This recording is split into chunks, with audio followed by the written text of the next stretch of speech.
अस्सलाम वालेकुम बच्चों, बिस्मिल्लाहिर्रहमानिर्रहीम।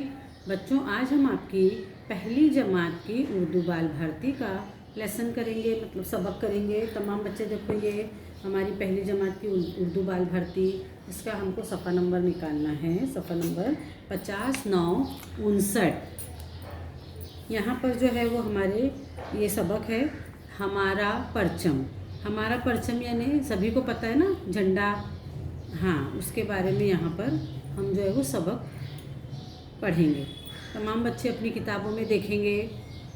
ये हमारा परचम है, इसमें 3 रंग हैं, इसलिए इसे तिरंगा कहते हैं।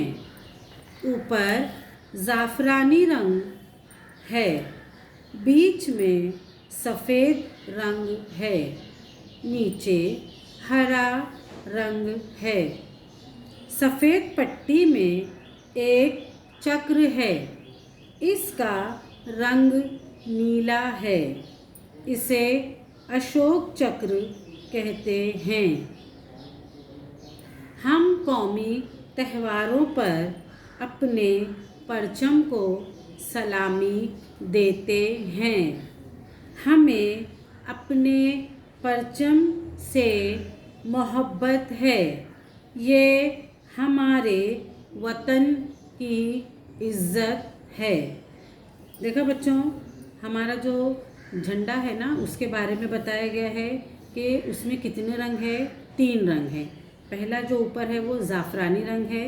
देखो, वो जो ऑरेंज कलर नारंगी रंग के जैसा नज़र आता है वो ज़ाफ़रानी रंग। उसके बाद में बीच में सफ़ेद रंग की पट्टी है, उसके नीचे हरे रंग की पट्टी है, और सफ़ेद रंग की पट्टी के बीच में एक नीले रंग का चक्र बना हुआ है, उसे हम कहते हैं अशोक चक्र।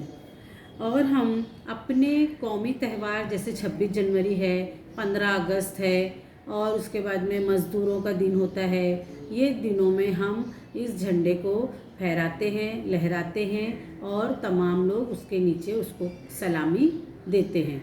तो इस तरीके से वो हम इसलिए करते हैं क्योंकि हमको अपने वतन से मोहब्बत है और हमको अपने परचम से मोहब्बत है, इसलिए हम उसको सलामी देकर अपनी मोहब्बत का इजहार करते हैं। तो हमें हर बच्चे को, हर एक हिंदुस्तान में रहने वाले को अपने वतन से मोहब्बत होनी चाहिए। आप लोगों को भी अपने वतन से मोहब्बत करना है, उसके परचम से मोहब्बत करना है, और उसके बताए हुए कानून पे चलना है, और अपने आप को महफूज रखना है। ठीक है बच्चों, अल्लाह हाफिज़।